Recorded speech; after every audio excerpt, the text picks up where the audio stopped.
Olhai, Senhor, para estas naus e vede a quanto obrigam reino e cristandade. Atrás de nós já se ergue esta parede de tempo e mar, e vento e solidade. E à nossa frente apenas sol e sede. E mais que sede e sol, crua saudade, que pelas noites sem limites há de frequentar nosso abismo impuro.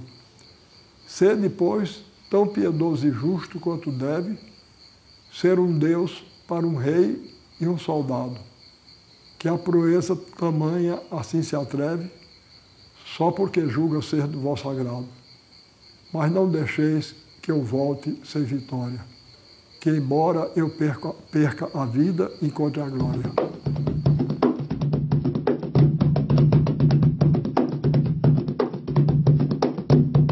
Quando o soneto Dom Sebastião a Caminho da África foi dedicado a Ariano Suassuna pelo poeta recifense Carlos Pena Filho, Ariano escrevia o romance da Pedra do Reino, obra que é uma referência da literatura brasileira e que foi inspirada nos trágicos episódios do movimento sebastianista de 1838, na localidade da então Pedra Bonita, área que hoje pertence ao município de São José do Belmonte, sertão pernambucano. Como foi que o senhor tomou conhecimento dos episódios da Pedra Bonita? Eu tomei conhecimento através de um texto de um historiador do século XIX. Ele se chamava Antônio Ático de Souza Leite. E ele apresentou a história da Pedra do Reino num comunicado que ele fez ao Instituto Arqueológico e Histórico de Pernambuco.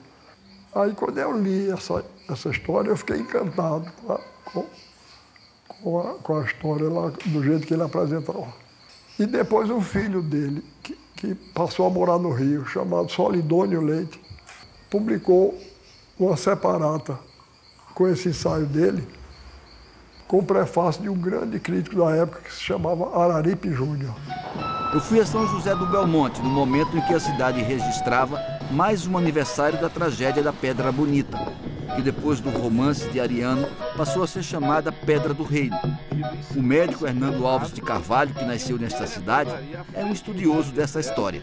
Para a gente entender bem, a gente tem que retroagir e até o século XVI. Em 1578, quando Dom Sebastião, então com 24 anos, que era rei de Portugal, ele morreu numa batalha lutando contra os mouros na África, no território onde hoje corresponde ao país do Marrocos. Bom, com a morte de Dom Sebastião, então criou-se o mito de que ele não teria morrido, e sim teria se encantado e que um dia retornaria à frente de um grande exército, inclusive para, veja bem, recuperar a autonomia de Portugal, que logo em seguida a morte dele, em 1580, foi invadido pela Espanha. Veja bem, um poeta português, né, ele escreveu em versos essa história de que Dom Sebastião retornaria.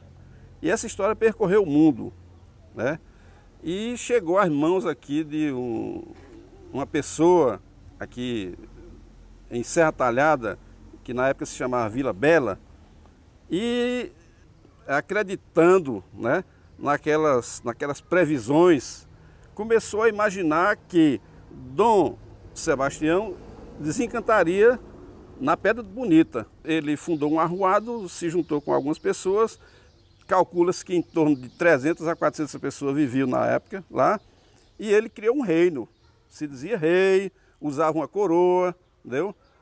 E tinha as suas leis próprias. Enquanto as pessoas estavam reunidas para orar, para rezar, para cantar, né, e para contemplar, tudo bem, mas após o início dos sacrifícios de pessoas humanas, certo? O governo resolveu intervir. E por que eles sacrificavam? Porque achavam que, sacrificando as pessoas, derramando sangue sobre as pedras, iria desencantar o reino de Dom Sebastião. Os fanáticos sebastianistas, eles sacrificaram 53 pessoas, certo? Entre homens, mulheres e crianças.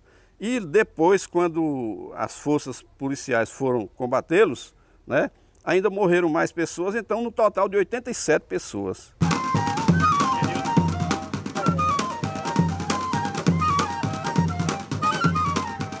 A cidade de São José do Belmonte, em todo aniversário da tragédia, realiza atividades culturais que atraem turistas, curiosos e interessados no assunto, o que movimenta todos os setores da economia local. Cavaleiros em trajes medievais revivem os históricos conflitos entre mouros e cristãos, a partir da disputa da cavalhada, um folguedo de origem ibérica trazido ao Brasil pelos portugueses. Presta atenção aí, é mais uma dupla. Vem disparada. Vamos ver quem vai pegar dólar. E aí, o azul! No encerramento das atividades, os cavaleiros seguem para uma jornada de 5 horas. São 27 quilômetros da cidade até a Pedra do Reino, um lugar que até hoje me parece distante e perdido em uma região pouco habitada. O que a senhora sabe dessa Pedra do Reino? Eu não sei dizer muita coisa porque eu não convivo, assim, não vou lá muito, sabe? Sim. Só fui uma vez. Durante os anos que eu moro aqui, eu só fui uma vez lá. Eu ando aqui próximo, né? Eu ando na festa, eu nunca fui. Quando você foi à pedra, você foi fazer o quê? Visita, churrasco. Eu tenho uns tios em Brasília quando vem, gosto de ir fazer churrasco lá. Mas só a família mesmo, mas dia de festa não.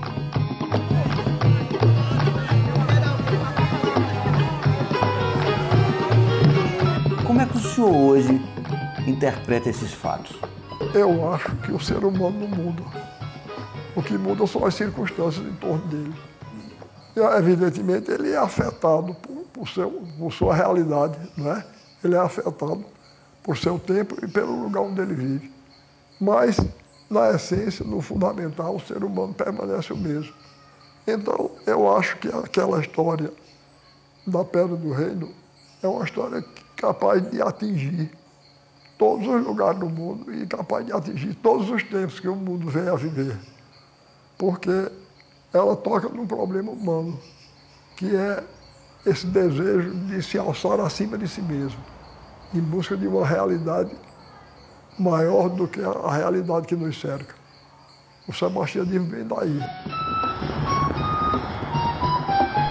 De volta à estrada, sigo do sertão ao agreste pernambucano, bem mais próximo ao litoral. Viajo ao encontro de acontecimentos de um tempo mais distante, 1820, quando o Brasil ainda era colônia de Portugal e o nosso rei era Dom João VI. Naquela época, Pernambuco vivia a ressaca de ter iniciado uma revolução para ficar independente da coroa lusitana, em 1817. Portanto, ainda havia perseguição àqueles que participaram da insurreição. No mesmo período, o povoado de Bonito, que hoje é um município, vivenciava o crescimento de uma comunidade sebastianista na encosta da Serra do Rodeador, um imponente maciço de pedra. Era o reino ou a cidade do paraíso terreal. É possível afirmar que elementos e personagens relacionados ao sebastianismo português já viviam ou habitavam o Brasil de alguma forma desde o final do século XVI. Muito provavelmente, uma das minhas hipóteses, vindo com a boa leva de famílias de cristãos novos que vieram para o Brasil entre 1530 e 1540. Né? Então, é possível estabelecer uma relação, mais ou menos, da chegada, ou imaginar uma relação da chegada do sebastianismo ao Brasil. Né? Muito mais difícil é entender como é que ele se manteve vivo, né, 3 séculos depois, e foi reinventado de muitas maneiras. Né? O caso do rodeador é um caso muito peculiar, muito interessante, muito inovador, por várias razões. Primeiro, o rodeador, até onde se sabe, foi a primeira manifestação coletiva do sebastianismo. Né? E não só, eu acho, no Brasil. Eu acho que os camponeses do rodeador, eles criaram um paraíso à parte. Não é? Camponeses eram pessoas que viviam à margem da sociedade, sem nenhuma perspectiva de vida, em busca de terra, de melhorias de vida, e eles conseguiram encontrar na região do Rodeador este paraíso. Quer dizer, eles construíram, através do seu líder, o Silvestre José dos Santos, que era um ex-desertor das milícias reais, eles que conheciam um pouco da trajetória de Dom Sebastião, Então eles construíram na região uma área, uma vida diferente, né? Onde eles achavam que ali encontraria melhores dias, as injustiças sociais não existiriam e poderiam viver de uma maneira diferente daquela que se vivia no Brasil da época da colônia. Os moradores da cidade do Paraíso Terreal, na Serra do Rodeador, acreditavam que Dom Sebastião voltaria à frente de seu exército a partir de uma fenda na pedra, onde eles diziam que escutavam sons de uma cavalaria em marcha e o líder, Silvestre José dos Santos, afirmava que conversava com Nossa Senhora. A busca pela liberdade, felicidade e riqueza por meio da religião. Não seria também um movimento político? Digamos em parte. A religião, ele cria um pouco, ele não se afasta do catolicismo, mas ele não encontrou, por exemplo, padres para poder ir ao oratório. E quando a gente fala na realidade política, se ele se declara fielmente de que o modelo, a espera do aguardado rei Dom Sebastião seria um momento da glória, da amplitude, neste momento ele nega a autoridade de Dom João VI. E é isso que vai levar, talvez, o governador, pensando em coisas políticas, conotações políticas mais sérias de 1817, trabalhar em desmontar o arraial como sendo político de 1817. E a que grau de violência se chegou? Se matou crianças e mulheres também? Parece que sim, né? Há um conjunto de relatos sobre o rodeador que é muito interessante, muito rico, porque ao longo do tempo ele foi mudando muito. Primeiro, de um documento inaugural disso é a memória justificativa que o próprio governador Luiz do Rego Barreto produz em 1822, depois que ele volta para Portugal. E, sobretudo, por um personagem que é muito mal visto pela história pernambucana, tomado como um algoz, um homem violentíssimo, né? Então, não deixa de chamar muita atenção um homem que parecia estar acima de todas as justiças precisar escrever uma memória justificativa. Na Câmara Municipal de Bonito, um quadro do pintor Marcelo Júlio sugere como foi o massacre ao Paraíso Terreal. Estima-se que mais de 90 pessoas morreram e mais de 100 ficaram feridas. E todo o arraial foi queimado. Os prisioneiros foram ouvidos por um conselho de investigação e o ouvidor do Recife foi à região interrogar muita gente. Os depoimentos estão em manuscritos no Arquivo Nacional à disposição dos pesquisadores. Por sinal, o assunto ainda é muito pouco estudado. Esses estudantes foram selecionados em escolas públicas de Bonito para assistirem a um vídeo sobre o massacre dos sebastianistas do Rodeador. Produzido pela Secretaria de Cultura do município em parceria com uma ONG, o vídeo deverá ser distribuído entre as escolas públicas para que se torne uma ferramenta a ser utilizada em sala de aula. Qual seria a mensagem mais importante que a história do massacre do Rodeador passa para a história do Brasil? As pessoas naquela época, essa população pobre, ela vivia carente de terra, carente de fé, esse tipo de coisa. Então mostra a situação dessas pessoas. Elas criaram essa comunidade para poderem crer em algo melhor para as suas vidas. Qual a importância disso para a construção da história? Algumas pessoas conhecem muito diferente do que a verdadeira história, já por passado para os terceiros. E começa com uma história e termina totalmente outra, diferente. Aí é bom que a gente conheça, para que a gente saia espalhando isso para os bonitenses, para eles saberem a verdadeira história. Certo. Conta muito lá a história da Pedra da Moça, né? É muito conhecida, que tem uma pedra que mora uma moça lá dentro. Já minha avó já diz outra coisa, que lá dentro daquela pedra tem um tesouro escondido. Silvestre era um homem, um desertor de milícias, ou seja, era um soldado refugiado. Algumas pessoas dizem que ele escondeu uma menina lá, não sei se é verdade. Mateus e Aline são moradores da comunidade do Rodeador. O que eles sabem dessa história ouviram dos mais velhos. Aqui o repasse de geração a geração não deixou que a memória desaparecesse. Claro que quase 200 anos depois, sobrevive a recriação popular dos fatos.